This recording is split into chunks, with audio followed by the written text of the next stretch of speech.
എറണാകുളത്തെ doctor Pramod's institute of sexual and marital ഹെൽത്തിന് NABH അംഗീകാരം.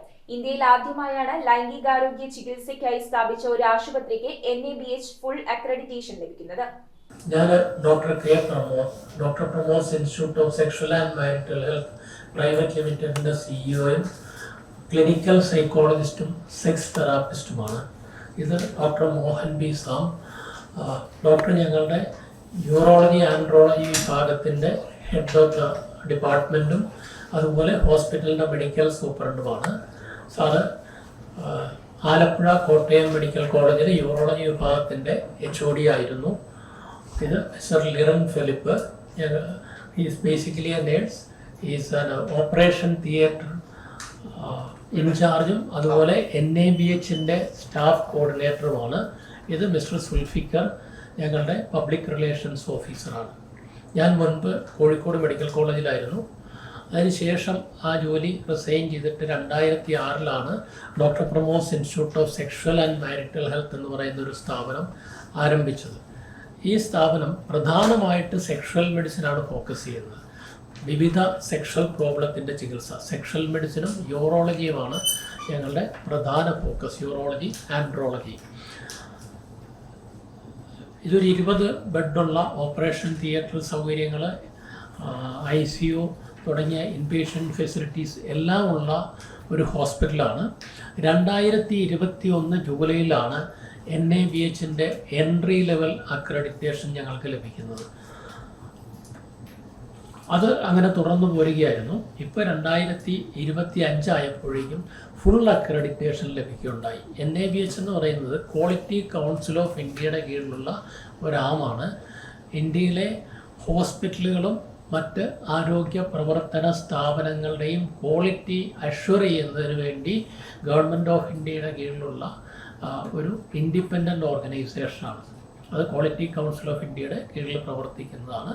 ഈ NABH ആണ് ഹോസ്പിറ്റലുകളുടെ അക്രഡിറ്റേഷൻ കൊടുക്കുന്നത്. ഈ അക്രഡിറ്റേഷൻ എന്ന് പറയുന്നത് പ്രധാനമായിട്ടും പേഷ്യൻ്റ് സേഫ്റ്റിയും ക്വാളിറ്റി ഓഫ് കെയർ, ബാക്കിയുള്ള ഇൻഫ്രാസ്ട്രക്ചറിൻ്റെ ക്വാളിറ്റി, ഗവൺമെൻറ് മറ്റെല്ലാ നോംസും, ബേസിക് വേണ്ട നോംസ് എല്ലാം പാലിക്കുന്നുണ്ടോ, ഇത്തരം കാര്യങ്ങളെ ആസ്പദമാക്കിയിട്ടാണ് ഹോസ്പിറ്റലുകളെ തരംതിരിക്കുന്നതും അക്രഡിറ്റേഷൻ കൊടുക്കുന്നതും.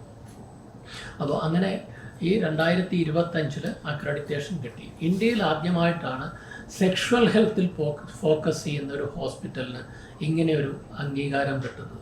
കാരണം ഇതിൻ്റെ പ്രസക്തി എവിടെയാണെന്ന് ചോദിച്ചാൽ, ധാരാളം ഈ സെക്സോളജി അല്ലെങ്കിൽ സെക്ഷൽ മെഡിസിൻ എന്ന് പറയുന്നത് പുതിയതായിട്ട് അടുത്ത സമീപകാലത്ത് കഴിഞ്ഞ ഒരു 10-25 വർഷത്തിനിടയ്ക്കായിട്ട് ഉരുത്തിരിഞ്ഞു വരുന്ന ഒരു ചികിത്സാ രീതിയാണ്. ഇത് മോഡേൺ മെഡിസിൻ്റെ ഒരു പാർട്ടാണ്. ഇവിടെ andrology, urology, gynaecology, general medicine, clinical psychology തുടങ്ങിയ വിഭാഗങ്ങളെ സംയോജിപ്പിച്ചുകൊണ്ടാണ് ഈ ഒരു ഫീൽഡ് മുന്നോട്ട് പോകുന്നത്. വിദേശ രാജ്യങ്ങളിൽ പലയിടത്തും ഇത്തരം സ്ഥാപനങ്ങൾ എസ്റ്റാബ്ലിഷ്ഡ് ആയിട്ടുണ്ട്. പക്ഷേ ഇന്ത്യയിൽ അത് വളർന്നു വരുന്നേ ഉള്ളൂ, ഡെവലപ്പ് ചെയ്ത് വരുന്നതേ ഉള്ളൂ. മെഡിക്കൽ കോളേജിൽ പോലും ഈ സെക്ഷൽ മെഡിസിൻ എന്നുള്ള ടോപ്പിക്ക് പഠിപ്പിക്കുന്നത് വളരെ കുറവാണ്. യൂറോളജിയിലും സൈക്യാട്രിയിലും ക്ലിനിക്കൽ സൈക്കോളജിയിലുമൊക്കെ അവരുടെ ചില സിലബസിൻ്റെ പാർട്ടായിട്ട് സെക്ഷൽ ഡിസ്ഫങ്ഷൻ എന്നുള്ളതൊരു ചാപ്റ്റർ മാത്രമേ പഠിപ്പിക്കുന്നുള്ളൂ. ഗൈനക്കോളജിയിലും ഒക്കെ അതുണ്ട്, അതിനപ്പുറത്തേക്ക് പോകുന്നില്ല. പക്ഷേ ജനങ്ങൾക്ക് അനവധി സെക്ഷൽ പ്രോബ്ലംസ് ഉണ്ട്. ഇത് അനവധി ഡൈവോഴ്സിലേക്ക് നയിക്കുന്നു, പല പ്രശ്നങ്ങളിലേക്ക് നയിക്കുന്നുണ്ട്. സമീപകാലത്ത്, അതായത് 90കൾക്ക് ശേഷം സോഷ്യൽ മീഡിയയും ഇൻ്റർനെറ്റും ഒക്കെ കടന്നു വന്നതോടുകൂടി ഇൻ്റർനെറ്റിലൂടെയൊക്കെ പരസ്യം ചെയ്ത് ഒരുപാട് തട്ടിപ്പുകാർ വിലസുന്ന ഒരു രംഗമാണ്. ഇവിടെ ക്വാളിഫിക്കേഷൻ നോക്കുന്നില്ല, ക്വാളിഫൈഡ് ആയിട്ടുള്ള ഡോക്ടേഴ്സ് വേണം.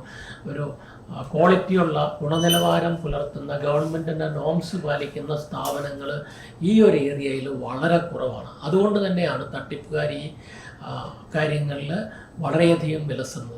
സമീപകാലത്ത് പല ഫുഡ് പ്രോഡക്ട്സിൻ്റെ പേരിൽ, ഫുഡ് പ്രോഡക്ട്സ് എന്നുള്ള വ്യാജേന വയഗ്ര പോലുള്ള മരുന്നുകൾ പൊടിച്ചു ചേർത്തിട്ടുള്ള പല വസ്തുക്കളും നമ്മുടെ രാജ്യത്താകമാനവും കേരളത്തിലും ഒക്കെ വിൽക്കുന്നുണ്ട്. അത് വാങ്ങിച്ച് ധാരാളം പേര് കഴിക്കുന്നുണ്ട്. ഇതിനൊക്കെ പല പാർശ്വഫലങ്ങളും ഉള്ളതാണ്. മരണം വരെയും സംഭവിക്കാനിടയുള്ള സാഹചര്യങ്ങളുണ്ട്. അപ്പോൾ ഇതിനെതിരെയൊക്കെ ജനങ്ങളെ ഗവൺമെൻറ്റും മറ്റുള്ള സ്ഥാപനങ്ങളും അസോസിയേഷൻസൊക്കെ ബോധവൽക്കരിക്കേണ്ടതായ ഒരു സാഹചര്യമുണ്ട്. പ്രത്യേകിച്ച് കഴിഞ്ഞ 5th international consultation committee on sexual medicine, ഞാനതിൻ്റെ മെമ്പറായിരുന്നു.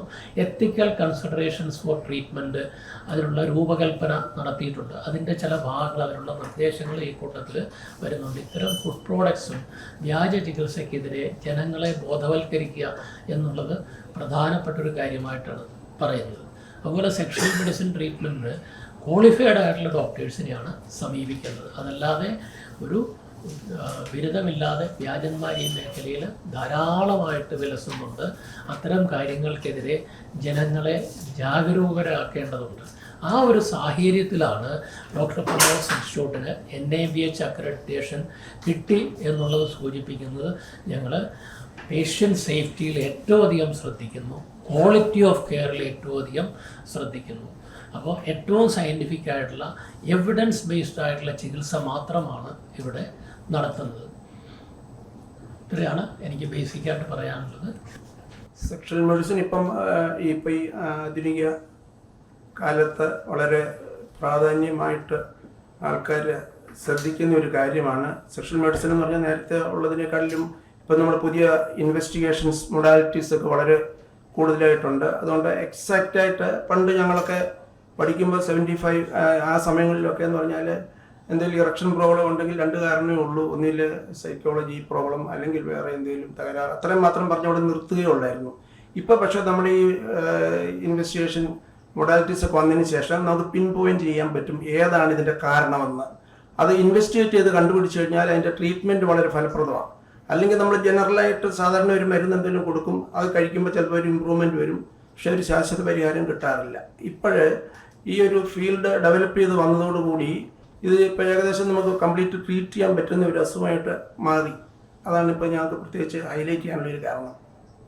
നമ്മുടെ ഈ ഹോസ്പിറ്റലിൽ ഇപ്പം യൂറോളജി സൊസൈറ്റി ഓഫ് ഇന്ത്യയുടെ ഒരു ഫെലോഷിപ്പ് പ്രോഗ്രാം നമുക്ക് സാങ്ഷൻ ചെയ്ത് തന്നിട്ടുണ്ട്. അതിന് അങ്ങനെയുള്ള ഓരോരോ പ്രോഗ്രാംസ് വരുമ്പോഴേ ഇത് കൂടുതൽ ഇതിൽ ഡെവലപ്മെൻറ്റ് ഉണ്ടാകത്തുള്ളൂ. അതിപ്പോൾ നമ്മൾ തുടങ്ങാനായിട്ട് ഇരിക്കുകയാണ്. നമുക്കതിന് സാങ്ഷൻ കിട്ടിയിട്ടുണ്ട്.